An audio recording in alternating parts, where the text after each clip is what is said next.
Dear friends, dear Paul, we are again being together now for the second day of this Ehipasiko retreat, and you may experience this now that the mind is settling down slowly and gradually.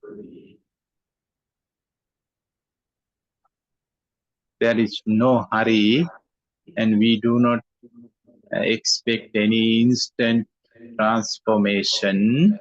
We know that is not something realistic.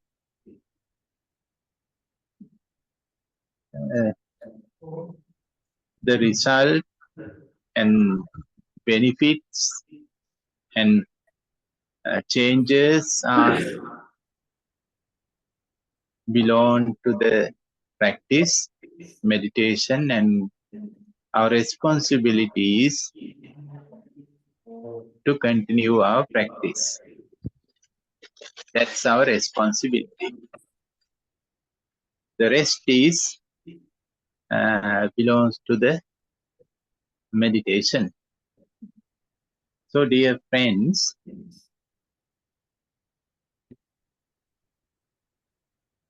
with this practice, we are starting a journey. A journey. You can say a spiritual journey or meditation journey or some other inner journey or whatever. But it's a journey.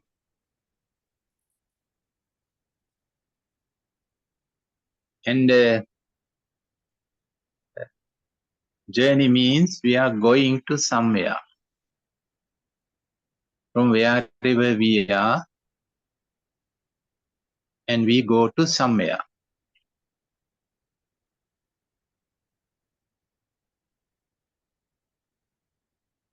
And we know this, that everything is in a journey. Everything. The planet, this planet is in a journey. We cannot see it, but the earth is in a journey around the sun. And the moon is also in a journey. And altogether, our solar system is also in a journey. So everything is in a journey in this universe. Nothing is still. Nothing is still. It is just a word. The stillness is just a word. We cannot find anything in this universe which is still from the beginning to the end. Everything is in a journey. The body is in a journey.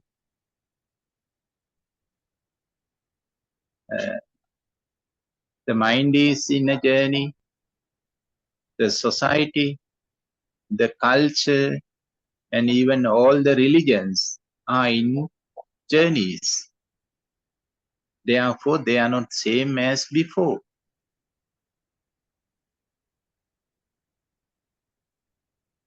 Nothing can be same as before, because everything is moving, going away from its own nature.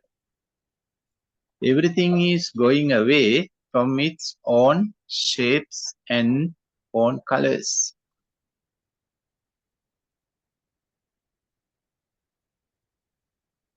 And this is something beautiful. When we look at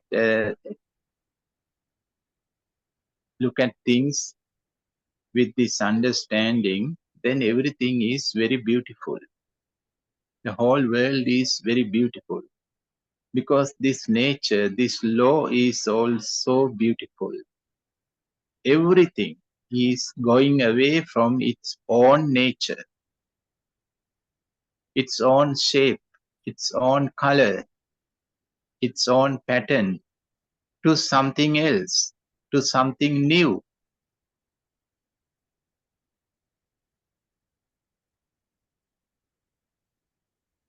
Whether they want or not, that is not important, and that is not needed either. The nature does not ask, dear tree, do you like these changes?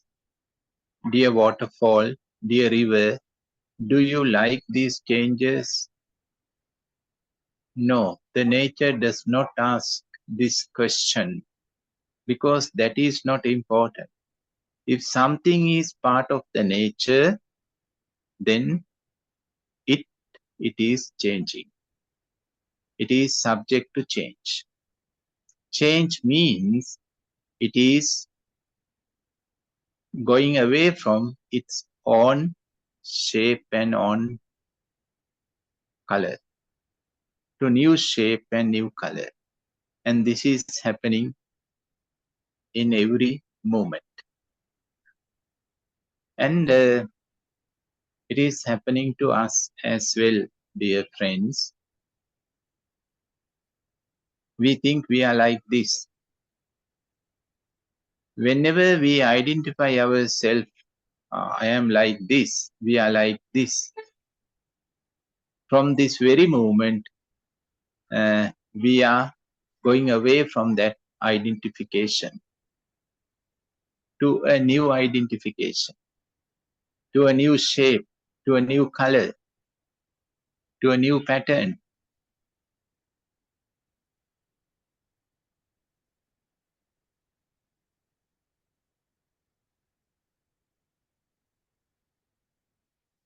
Sometimes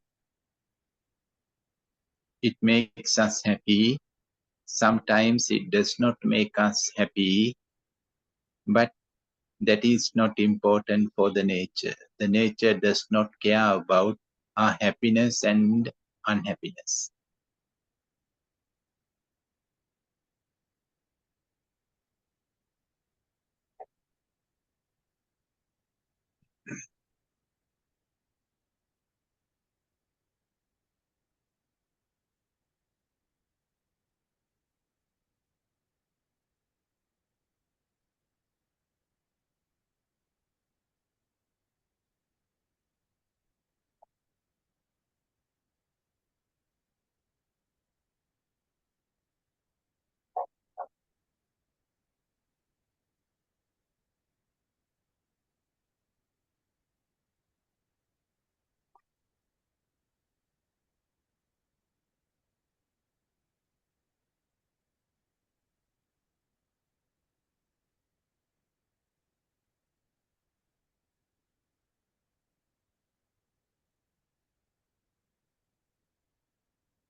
Dear friends,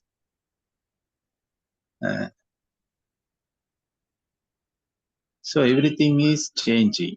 Everything is becoming something else. Everybody is becoming somebody else.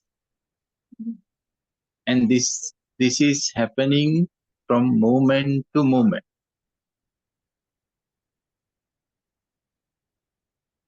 And if this is happening from moment to moment, then you can ask this question, then why do we have to meditate?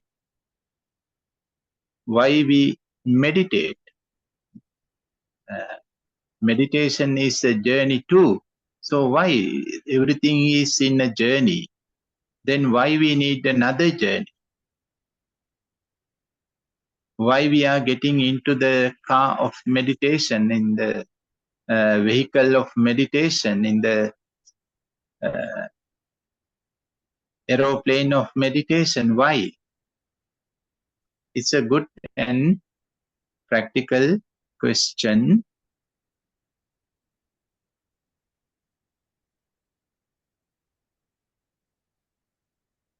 Wherever we go,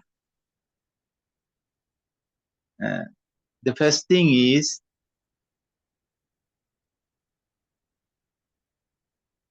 we are not happy. Maybe in the beginning we are happy, but nothing can make us happy forever. There is nobody who can make us happy forever. And also we cannot make anyone happy forever. We cannot give to anyone this eternal happiness. It's a beautiful word too, the eternal happiness. But where is it? We don't know. Therefore, we are going from unhappiness to the happiness, and again unhappiness to the happiness, unhappiness to the happiness. This is the usual journey of the life. Usually we are not going from the unhappiness to the happiness.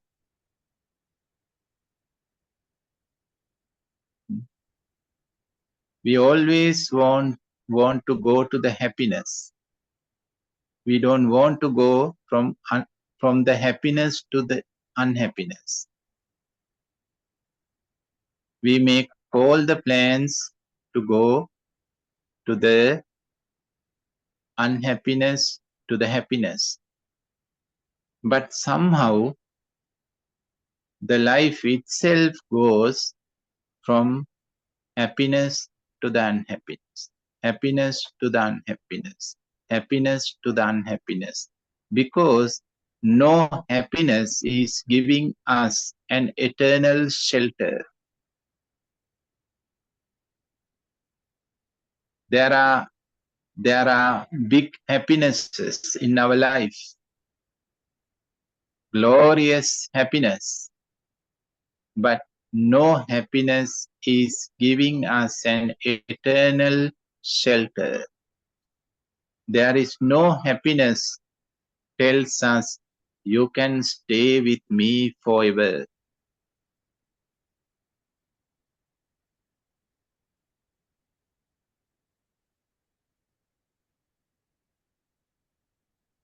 We expect these words. We always waiting. We are waiting to hear these words. You can stay with us forever. But we never heard these words from any happiness. Oh, you can stay with me forever. I will not kick you out. We never heard. And this journey, the journey of the life, is out of our control. This is the case. We do not know where the life brings us. What will be the next destination? We do not know. What is going to happen in the next moment in our life? Not in the world, not in this planet, not in the country, not in the universe. We do not know what is going to happen in our life in the next moment. So the life always keeps us in this darkness.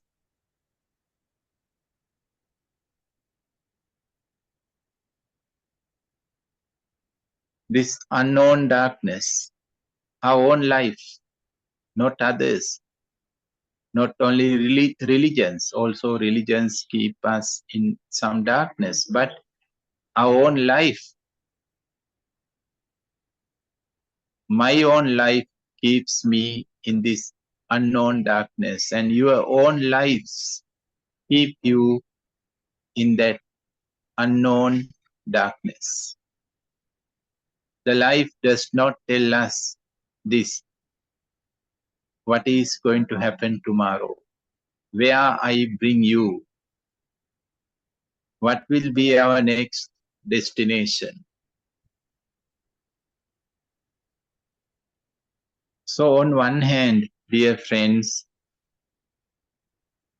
we cannot stay with a happiness forever.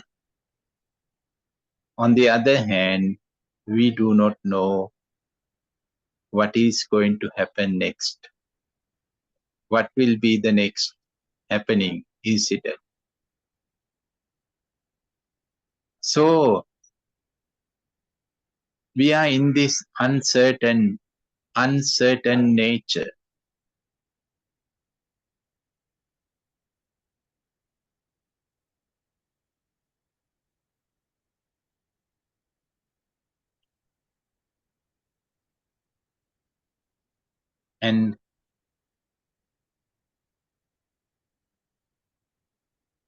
And the interesting thing is only very few are aware about it. Only very few can be aware on this very nature of uncertainty.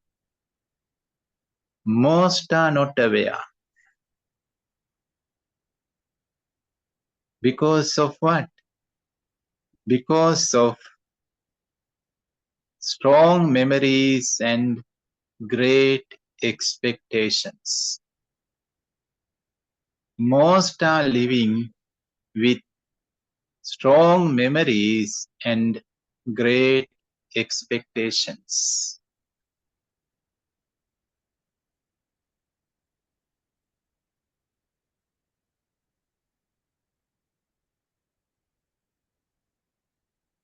Therefore, they are blind to the present because they can see only the past with one eye and the future with the other eye.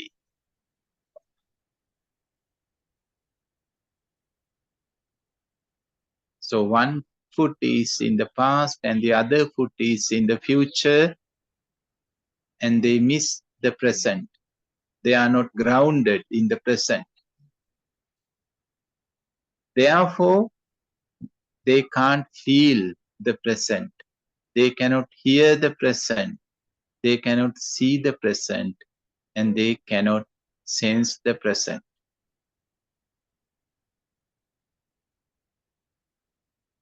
That's why most are not aware on this nature of uncertainty. But dear friends, it doesn't matter whether we are aware about it or not. But our unconscious mind knows this nature. Consciously, we are not aware, but the unconscious mind knows this nature, the nature of uncertainty. That's why fear and anxiety are always following us.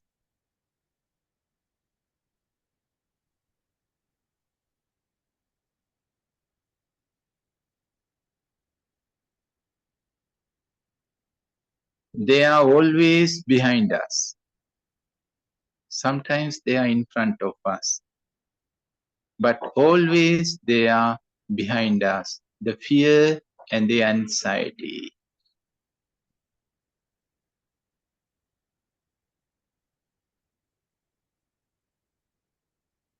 Because of what? Because of the feeling of insecurity. We always feel this insecurity with everybody and with everything. Can you discover at least one thing or one person that you never experience,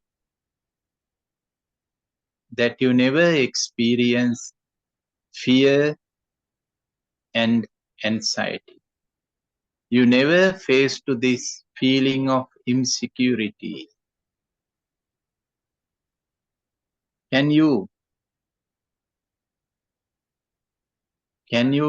find out? Can one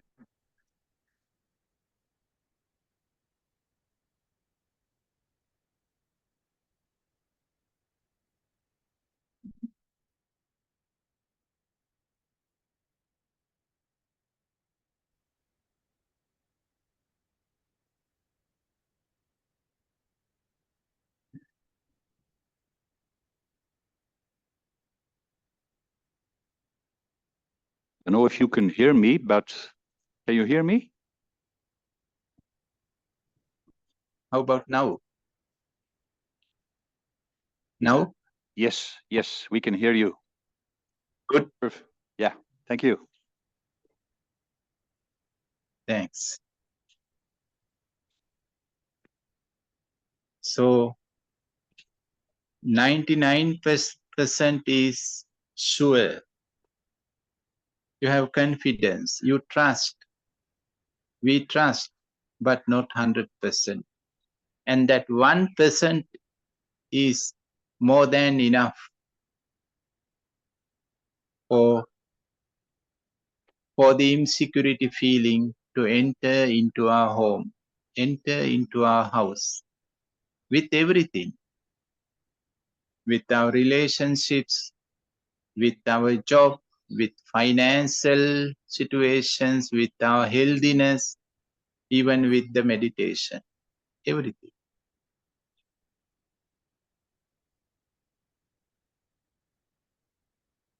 So, my dear friends, life is a journey, and we do not know where we are going, where the life brings us, because the life does not tell us.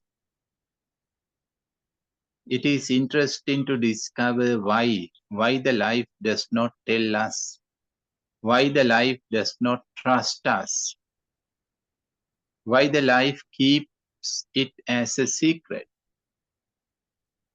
why the life keeps us as blind and unknown one.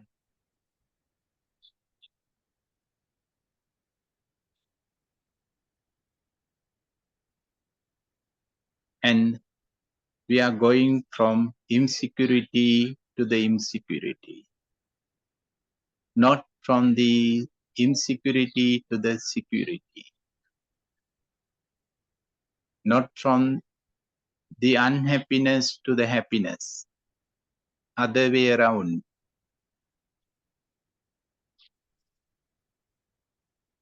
We are always looking for a place where we can have the safety. The happiness comes secondly. The happiness is not the main part of our life. Of course, it is one of the very important role of our life. But the main role is the security. If we do not feel safe, then we cannot enjoy anything. Joyful things can be there, many things, but we cannot enjoy anything if we do not feel safe.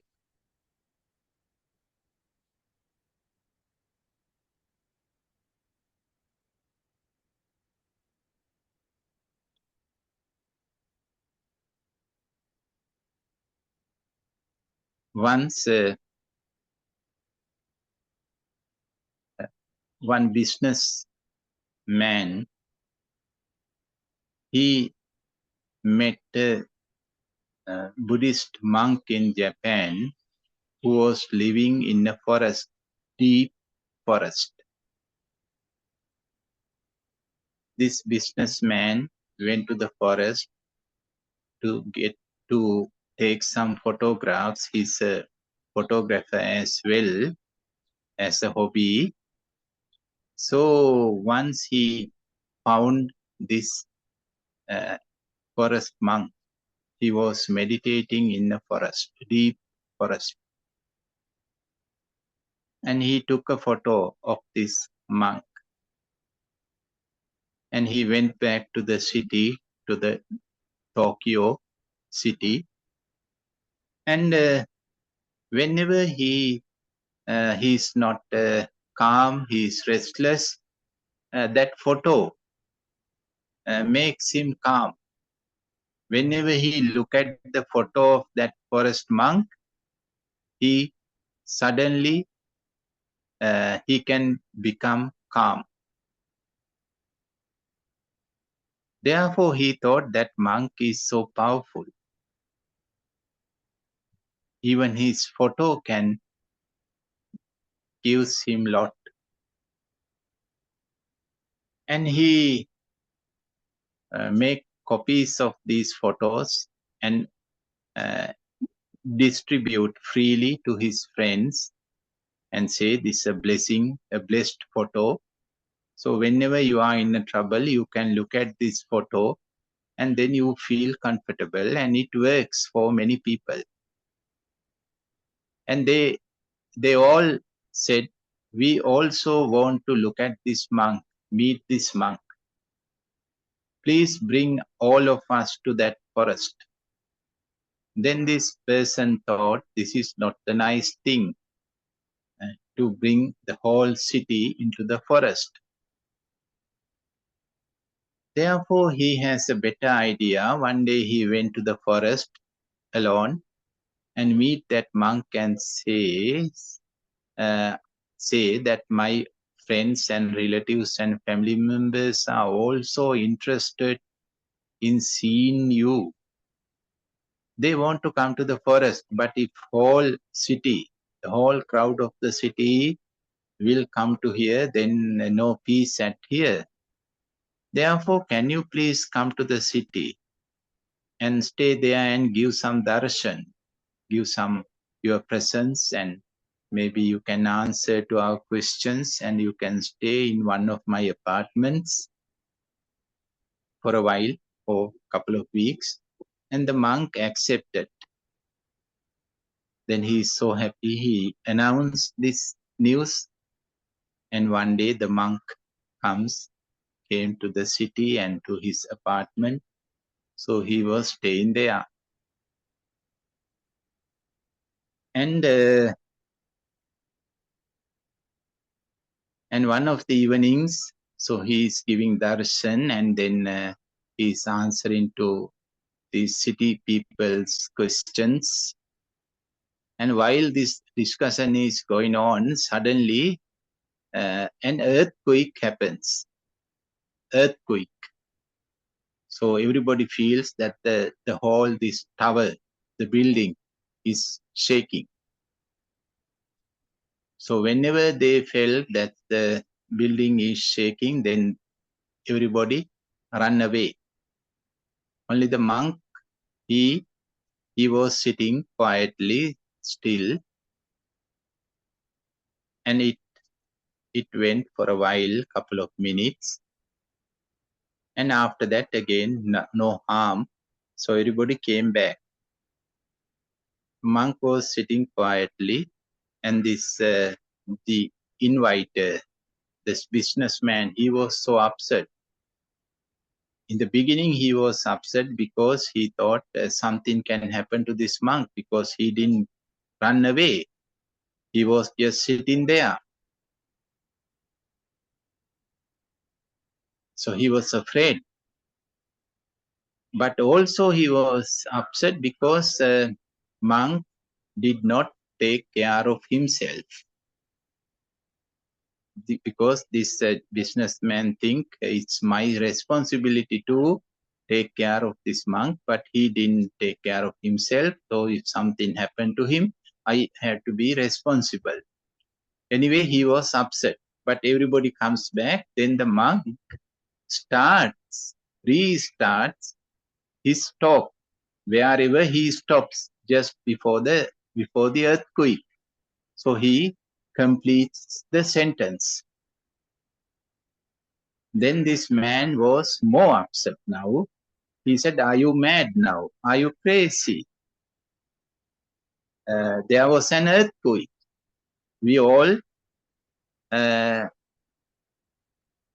away. Why you didn't run? Then the monk said, I also run. I also run. Then everybody said, we didn't see. We see that you are here. You didn't run. No, I also run. I also went to the most safe place. But wherever you run, not safe. You may go to the upper floors or lower floors, but no safe. Whenever the earthquake happens, the whole building may collapse. So you cannot run and save your life. You are still afraid. Still you are fearful. Whenever I feel that earthquake is happening, I also feel the insecurity. Therefore, I went to my own safe place. It is inside of me. There is no safe place outside when the earthquake is happening. And he explained more, he elaborated more about this philosophy that don't run away from the fear. We think something is fear. Whenever we feel that something is fearful, then we want to run away from it. And we think we are going away from the fear. But that is not true. We are going with the fear to the fear. We are going away from the insecurity to the insecurity, with the insecurity, by the insecurity. Going away from the insecurity to the insecurity, with the insecurity, and by the insecurity.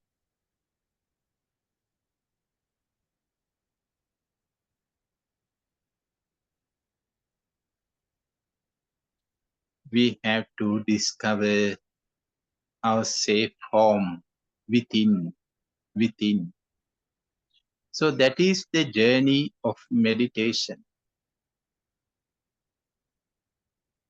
The life does not know about this place. Therefore, the life brings us from here to everywhere. The earth doesn't know. The planet doesn't know. The moon and the sun and all the stars do not know about it. They do not have any safe place. No. They are always going from insecurity to the insecurity, uncertainty to the uncertainty.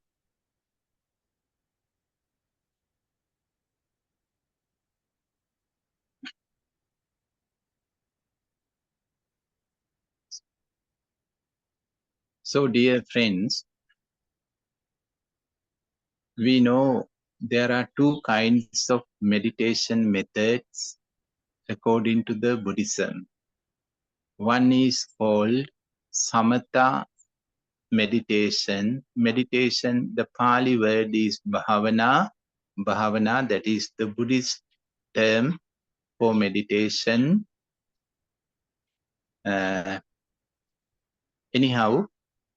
So there are two kinds of bhavana. One called Samatha bhavana. This is not so popular. This word is not so popular. And that is also very interesting. The word is not popular, samatha, but the practice is very popular.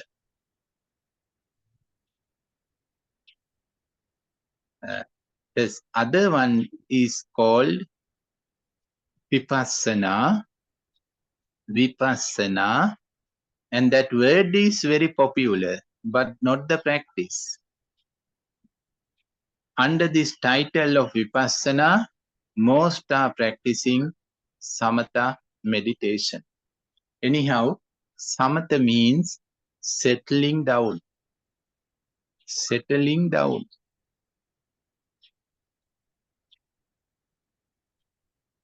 Settling down ourselves. Settling down our body. Settling down our bodily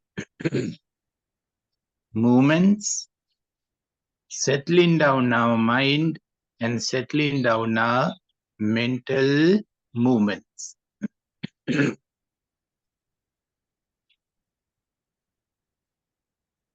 That is samatha.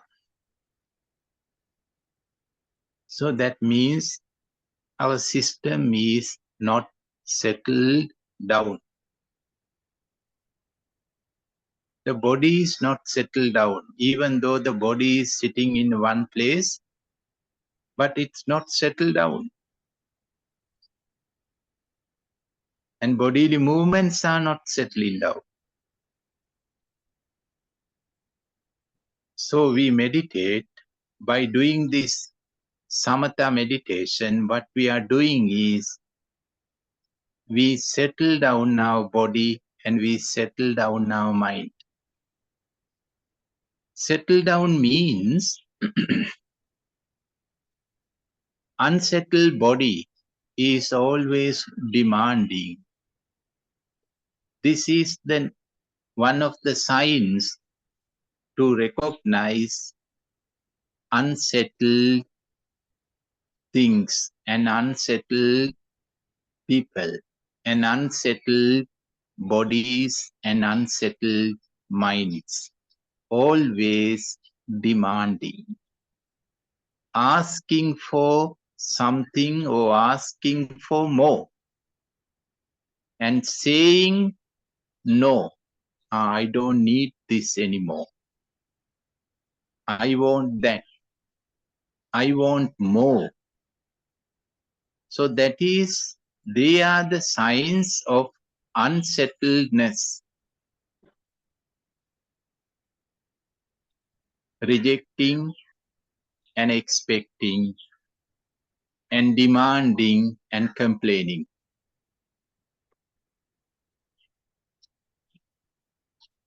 It is easier to recognize the unsettledness if something or somebody is complaining and complaining and complaining and rejecting and rejecting and rejecting and demanding and demanding and demanding, that means that person is not settled. So usually the ordinary body is not settled. It is asking, always asking for something. Maybe glass of water, maybe new posture, maybe something to eat, maybe to go to the washrooms, something. The body is always demanding and complaining. Oh, this is not good. I have pain. I need some comfort. I feel cold now. Oh, it is warm, hot.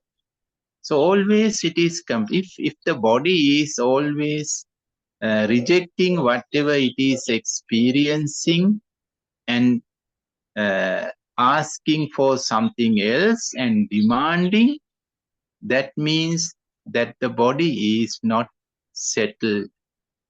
It is unsettled. And that unsettled body is creating strange means unpleasant and discomfort sensations and movements in the body. So if movements, physical movements and sensations, that means the body is not settled.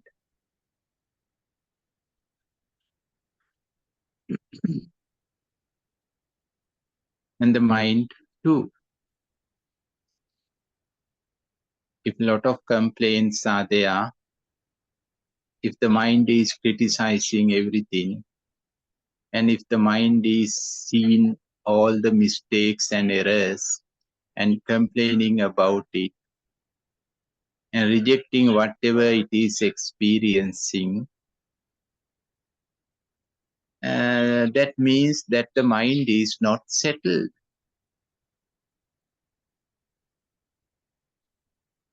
And irritations are there, irritations and conflicts. So that is the usual mind and usual body, ordinary mind and ordinary body, unsettled. They are not settled. And by doing this samatha meditation, we can help to our body to settle down. And we help to our mind to settle down. So that is the purpose of doing this samatha meditation. Samatha means we are following and one meditation object, like breathing. So one can be aware on the breath, or walking meditation, be aware on the walk. So doing one thing, just following one meditation technique again and again and again and again, for good enough period of time, after that, the body and the mind are becoming settled. But it takes some time. In the beginning, the body says, oh, I don't need to meditate. I don't want to meditate. I cannot sit. So the body, this is the nature of unsettled body. The body says, I don't want to meditate. It is complaining about the meditation, complaining about pain and numbness and everything, and the mind too. So please do not take them seriously. And please expect, open yourself for complaints, to hear the complaints and criticisms and rejections and more demands. But please do not take them seriously. They are not serious criticisms or complaints or demands. They are just coming from this unsettledness. That's all. So in this practice, we are aware about them. We open ourselves for them. We listen to them. We feel them. And that's all. We do not take them seriously. So the body comes with a huge demand or complaint, and we are aware, we hear, and we keep quiet. Then the body goes back and comes with a new complaint, and same attitude, same response to the mind as well. The mind comes with one thought,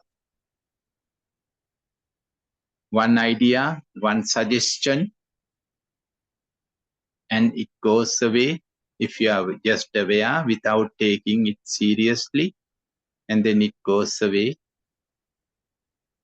And again it comes with another thought, another thought, another thought, another thought.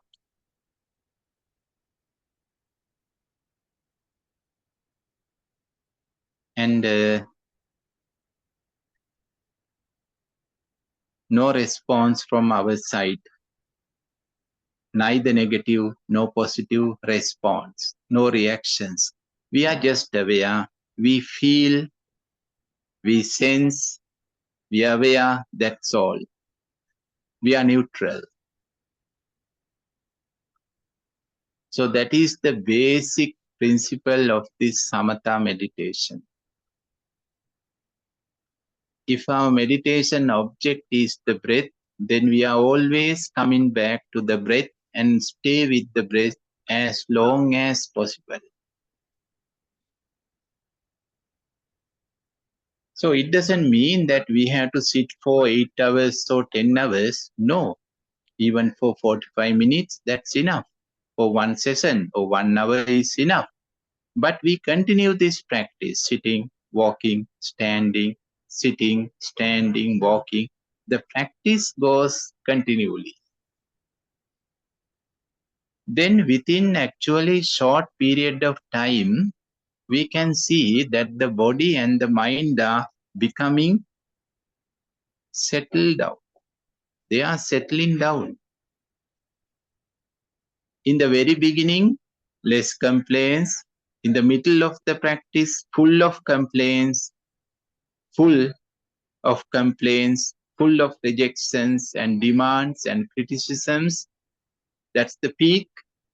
And unfortunately, most of practitioners give up the practice even before come to the peak. They think it's impossible to practice. But when you come to the peak, then it's going down. After the peak, no more. Less complaints, less demands, less rejections, less blames, less. Finally, no rejections, no complaints, no demands. And when you come to this point, then you may say, oh, no body, there is no mind. And most of meditators are sharing their experience in this word. I don't feel my body. Even I don't feel my mind. It looks like there is no body, no mind. The body and mind are there, but no complaints, no demands, no arguments, no resistance.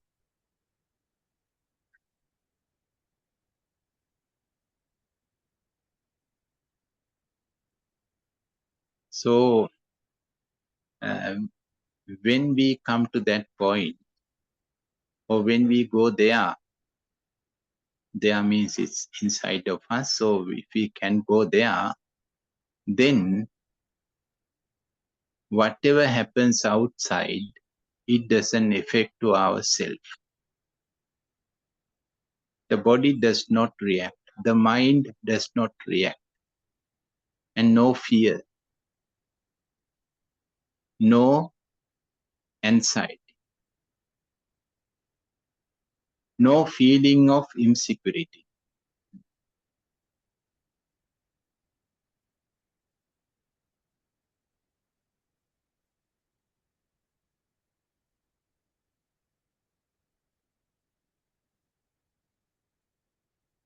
And everybody can reach that point.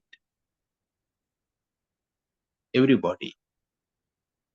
It doesn't matter how old we are, and are we male or female, Buddhist or non-Buddhist, born Buddhist or somebody else, doesn't matter. If we are humans, then we have this ability as an inborn nature. Only thing is we have to discover it. We have to reach it. So the meditation brings us from fear to that place, from this anxiety to that place. And that journey is somehow very comfortable. Maybe not in the beginning. In the beginning, a lot of resistance are there, and the body says, no, I don't want to meditate, and the mind too. But only for temporary period of time and only for short period of time.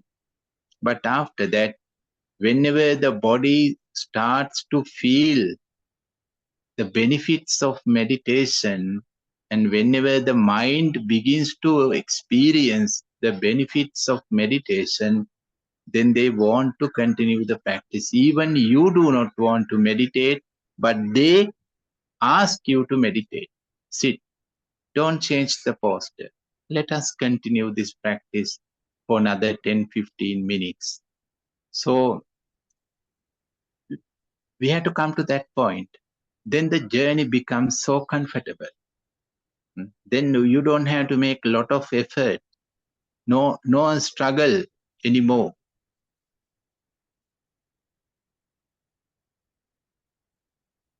So that is the first part of meditation. This samatha practice, settling down our body and settling down our mind. And in this retreat, we are doing this meditation as well. Now we are doing this meditation yesterday, today, maybe tomorrow. We give priority for this practice, for samatha meditation, for settling down.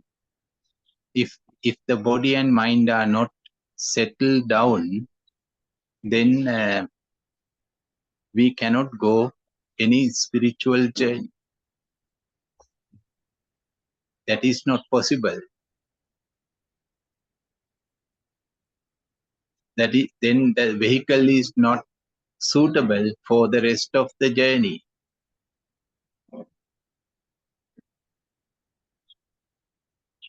Okay, dear friends, I think this is enough, or maybe it is too much. So, thank you very much for your kind and... Can you hear me? Can you hear me? Oh, yeah. Okay, thank you so much. This was a fantastic talk. This was really a fantastic talk. I enjoyed it a lot. Thank you. Oh, glad to hear it. So now I'm going to translate it into Dutch for half an hour.